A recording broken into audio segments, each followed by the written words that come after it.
नमस्कार दोस्तों, आप सभी का बहुत बहुत स्वागत है आपके अपने YouTube channel beginners education point पर। सर्वप्रथम आप हमारे चैनल को सब्सक्राइब करें, वीडियो को लाइक एवं शेयर करें। डिस्क्रिप्शन बॉक्स में जाकर इंस्टा मौजू की लिंक के माध्यम से आप हमारे मुख्य परीक्षा एवं प्रारंभिक परीक्षा के हस्तलेखित नोट्स भी परचेस कर सकते हैं।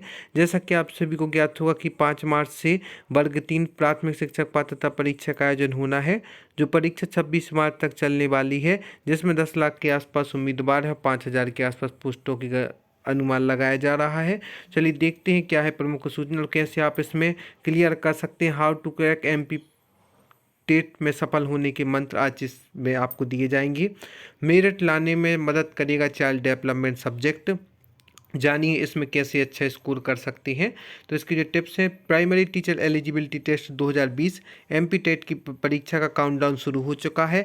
ऐसे में एक्सपर्ट कहते हैं कि बचे समय में व्यवस्थित तरीके से स्टडी पर फोकस करने की आवश्यकता है, क्योंकि अब ज़्यादा दिन नहीं रह गए हैं और सबके एडमिट कार्ड भी आने लगे हैं। इस कड़ी में हम परीक्षा के लिए तय समय सिलेबस के सबसे अहम विषय बाल विकास, चाइल्ड डेवलपमेंट एंड पेडागोजी का भास्कर एक्सपर्ट्स के टिप्स साझा कर रहे हैं।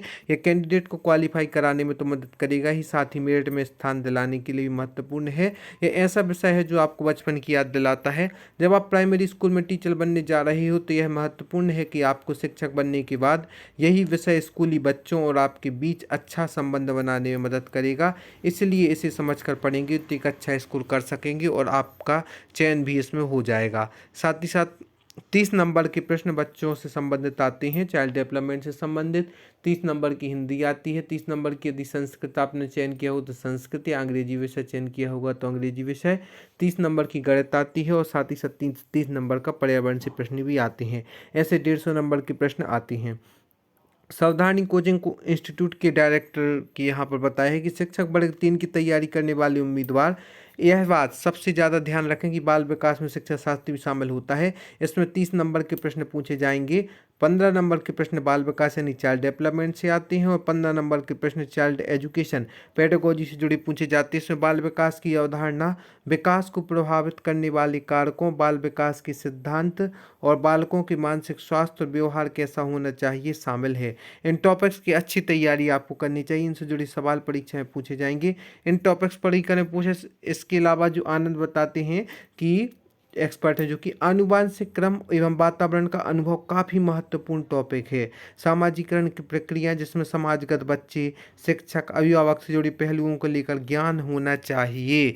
आपको बच्चे के एंगल से सोचना चाहिए कि यदि आप बच्चे होते और आपके साथ ऐसा बर्ताव होता तो आप किस एंगल से उसका आंसर देते। आपको उस कंडीशन में रखा जाएगा, उससे संबंधित प्रश्न पूछे जाएंगे। थोड़ा सा स्तर कठिन हो सकता है, लेकिन यदि आपके कॉन्सेप्ट क्लियर है तो आप किसी प्रकार की कन्फ्यूजन में ना पढ़कर सही आंसर ही देंगे। तो आपको किसी प्रकार के कन्फ्यूजन में नहीं पड़ना है।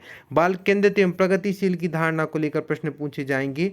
भाषा और इन टॉपिक्स पर करें फोकस। आनंद बताते हैं कि अनुवांशिक क्रम एवं वातावरण का अनुभव काफ़ी महत्वपूर्ण टॉपिक है।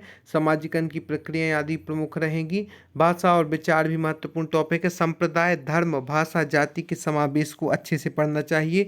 5 नंबर के प्रश्न जो हैं वह आपकी समावेशी शिक्षा एवं अवधारणा के साथ विशेष आवश्यकता वाले बच्चों की समझ को लेकर पूछे जाएंगे। विशेष आवश्यकता वाले बच्चों में कुछ समस्यात्मक बालक भी आते हैं, कुछ विकलांग बालक भी आते हैं, कुछ अस्थिबाधित भी आते हैं, कि किसी को श्रवण क्षमता में परेशानी होती है, किसी को बोलने में, या कोई बोलते हैं तो अस्पष्ट बोलते हैं, स्पष्ट नहीं बोल पाते हैं।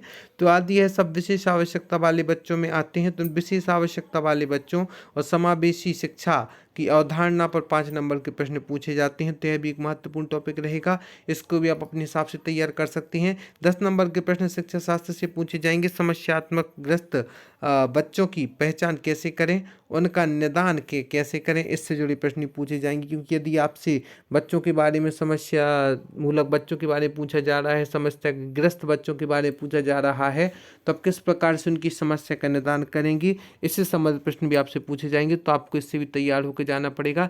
एमपी टेट में सफल होने के मंत्र यहाँ पर आपको दिए जा रहे हैं, और उसमें जो प्रमुख बातें हैं, 10 लाख अभ्यर्थी हैं, लेकिन फिर भी आपको तैयारी व्यवस्थित रूप से करना है। कई अभ्यर्थी की उम्र 30 से 40 वर्ष भी है। ऐसे अभ्यर्थी को पढ़ाई छोड़े लंबा समय हो गया है। उनके सामने इस बात की चुनौती होगी कम समय में किस तरह से तैयारी करें। तो पेपर हल करने की प्रैक्टिस करें आप। आनंद बताते हैं कि परीक्षा ऑनलाइन माध्यम से होगी, ऑनलाइन माध्यम से परीक्षा होना है, जैसे कि आप सभी को ज्ञात है। इसलिए परीक्षा परीक्षा तेजस्वी माध्यम से पढ़ें, लेकिन उन्हें ऑनलाइन प्रैक्टिस में जरूर लाएं। यह प्रैक्टिस मोबाइल, लैपटॉप, कंप्यूटर किसी भी माध्यम से की जा सकती है। हर रोज पढ़ाई के साथ कम से कम एक mock test paper online solve जरूर करना है, जिससे आइडिया लगेगा कि आप परीक्षा में कितना स्कोर कर पा रहे हैं।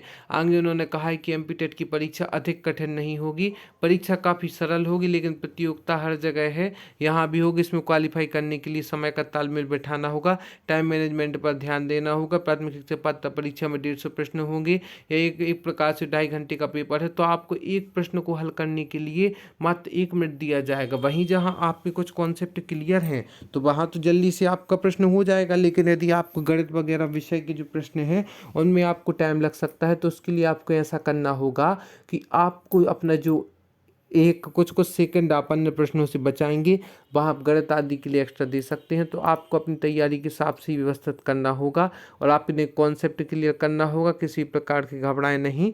अभी भी थोड़ा बहुत टाइम बचा है, उसमें भी अपनी तैयारी व्यवस्थित रूप से कर सकते हैं और शिक्षा शास्त्र पर भी ध्यान देंगे तो निश्चित रूप से आपका पेपर अच्छा जाएगा। तो अभी से अपनी तैयारी में लग जाएं और जहाँ भी आपको मार्गदर्शन की आवश्यकता होगी वहाँ हमारा चैनल आपका निरंतर मार्गदर्शन करता रहेगा।